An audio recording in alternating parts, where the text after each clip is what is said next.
Lihat hatiku, apakah ku sungguh mengasihimu, Yesus? Kau yang Maha Tahu dan menilai hidupku, tak ada yang tersembunyi bagimu. Selidiki aku, lihat hatiku, apakah ku sungguh mengasihimu, Yesus? Kau yang Maha Tahu dan menilai hidupku, tak ada yang tersembunyi bagimu. Lah ku lihat kebaikanmu yang tak pernah habis di hidupku. Ku berjuang sampai akhirnya kau dapati aku tetap setia.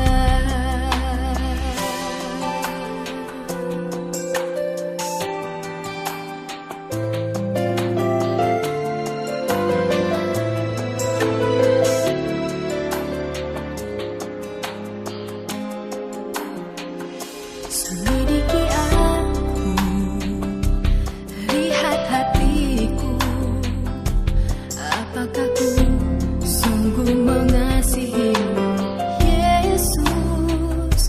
Kau yang Maha Tahu dan menilai hidupku, tak ada yang tersembunyi bagimu.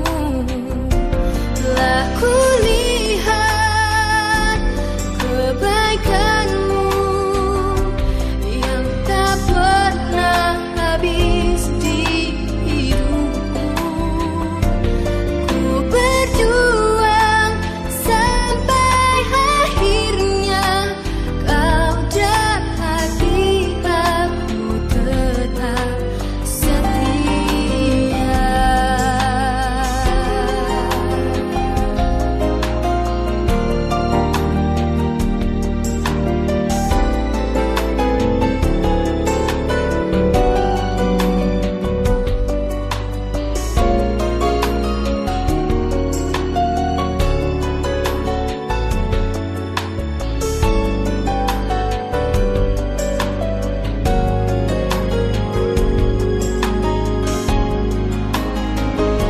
Telah ku lihat kebaikanmu yang tak pernah habis di hidupku.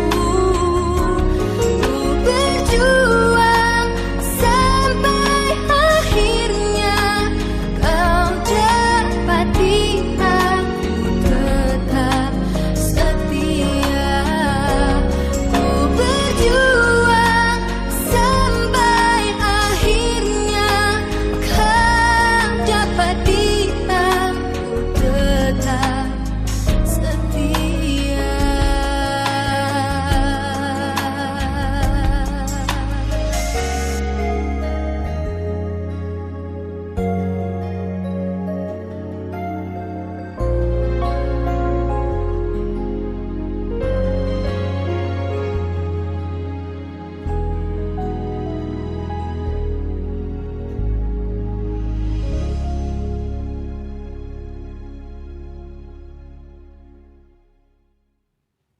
Shalom, selamat pagi Bapak Ibu yang terkasih. Pagi hari ini kita akan kembali merenungkan firman Tuhan.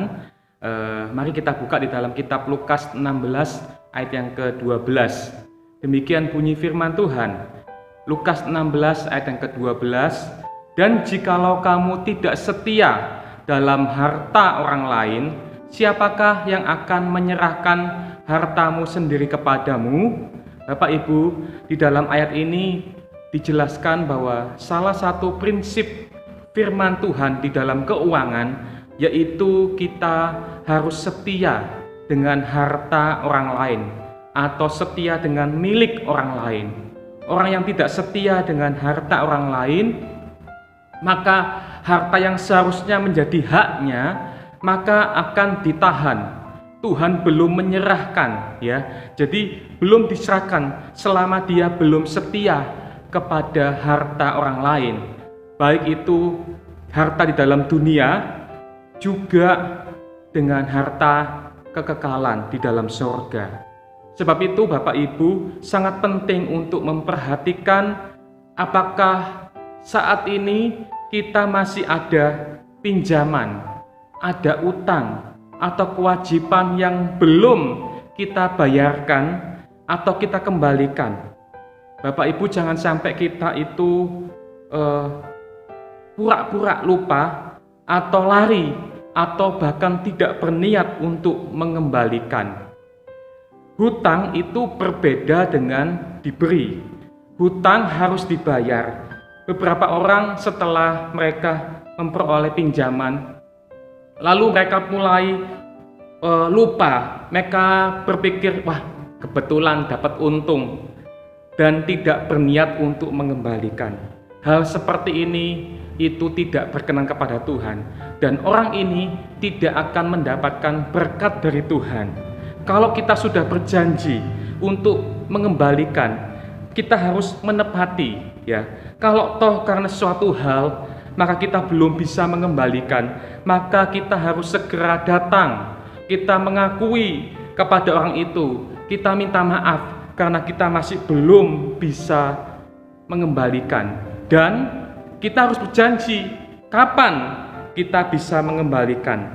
Jadi ini yang namanya itikat baik, ya. Bukan diam-diam, ya. Sudah janji untuk kembalikan, lalu kemudian kita diam-diam, bahkan seolah-olah seperti tidak ada hutang, ya. Mazmur 37 ayat yang ke-21a dikatakan, orang fasik meminjam dan tidak membayar kembali. Jadi ketika satu orang meminjam dan tidak berniat untuk mengembalikan, maka di hadapan Tuhan dia adalah orang fasik. Nah, Bapak Ibu, pagi hari ini biar prioritas kita adalah lebih dulu membayar hutang, membayar kewajiban. Kalau kita ada uang, jangan kita lalu berpikir, wah pingin beli barang ini, pingin beli barang itu. Kalau kita sudah punya uang, maka kita harus pikirkan apa yang kita harus kembalikan dulu, apa yang menjadi kewajiban kita. Kalau masih ada utang, jangan beli kalung dulu, jangan beli cincin, jangan beli handphone, tapi bayarlah kewajiban kita, ya. Itu namanya setia dengan harta orang lain. Nah, Bapak Ibu sangat penting sebelum kita itu berhutang, ya. Baik itu hutang di bank, baik itu hutang kepada satu orang, ya. Maka harus dihitung baik-baik. Lukas 14 ayat 28. Jadi kalau utang itu harus diperhatikan, dihitung, ya, direncanakan. Buat perencanaan lebih dulu dengan masak-masak. Apakah kita bisa mengembalikan?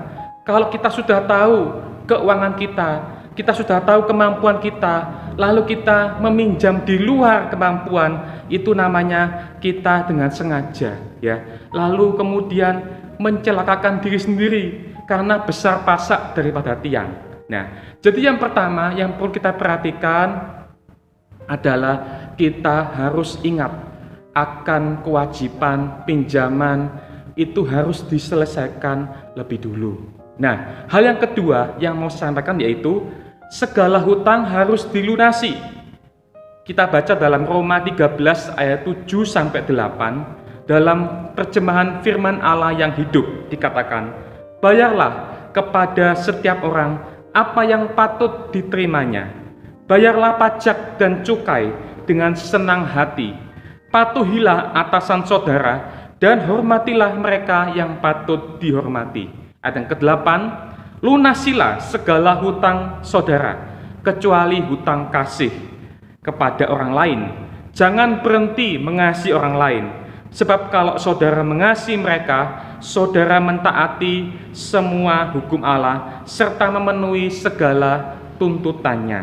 Nah, bukan hanya utang uang. Ayat ini mengatakan bukan cuma utang uang kepada orang lain, tetapi kita harus membayar segala hutang, baik itu pajak dan cukai, ya.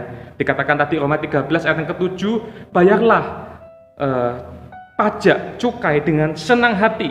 Nah, jadi kita sebagai warga negara yang baik, maka harus membayar pajak, membayar cukai dengan jujur, ya.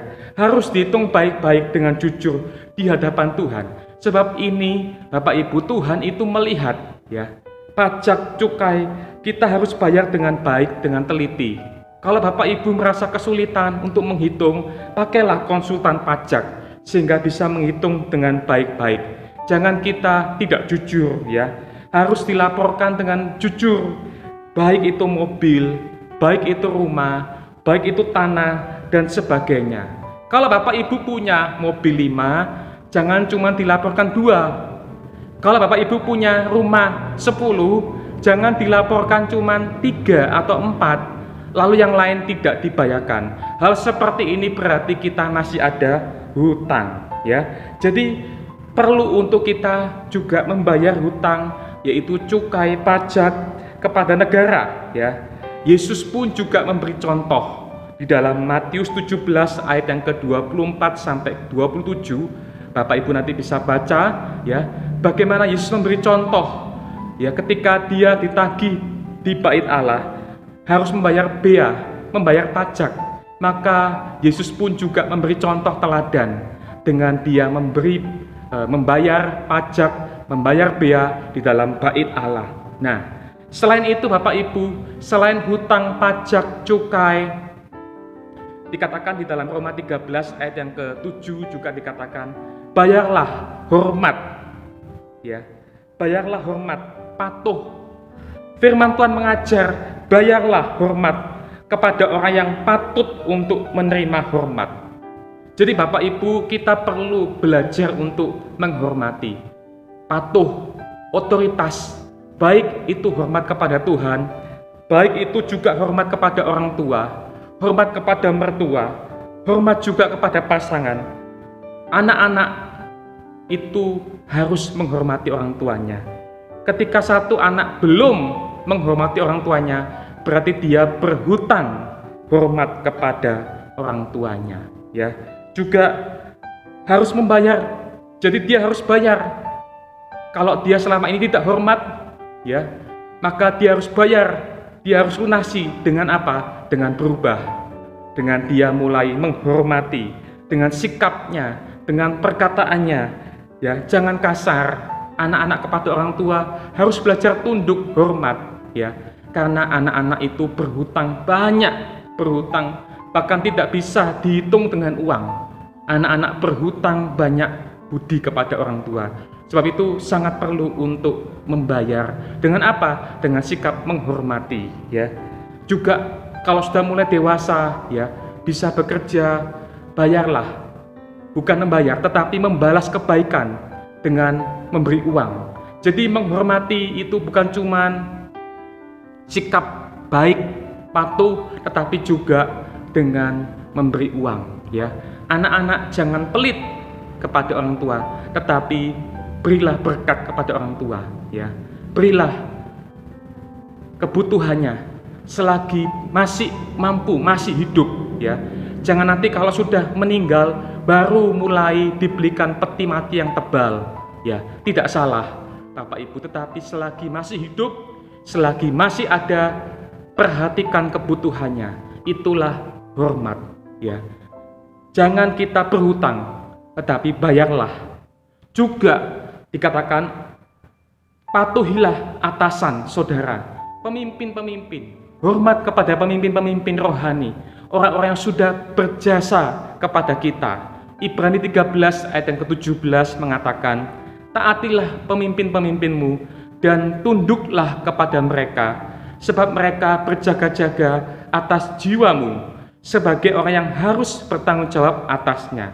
Bapak Ibu, kita sebagai jemaat, ya, sebagai anggota, Tuhan katakan hormatilah pemimpin-pemimpinmu, orang-orang yang sudah berjasa, khususnya mereka yang berdoa setiap hari, berdoa untuk Bapak Ibu, ya, tidak berlebih-lebih, tetapi firman Tuhan mengatakan hormatilah, tunduklah kepada mereka, sebab mereka itu bertanggung jawab atas jiwa kita, ya. Mereka memberi makan, mereka melahirkan, bahkan mereka menumbuhkan. Sebab itu tidak berlebih-lebih kalau kita itu belajar untuk menghormati.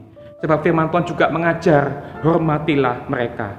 Bahkan di dalam 1 Timotius 5 ayat ke-17 mengatakan, penatua-penatua yang baik, pimpinannya patut dihormati 2 kali lipat, terutama mereka yang dengan jerih payah berkhotbah dan mengajar.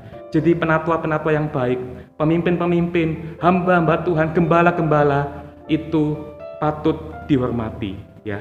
Dihormati, tapi bukan disembah, ya. Nah, yang terakhir Bapak Ibu, nah, Tuhan katakan jangan berhutang, lunasilah.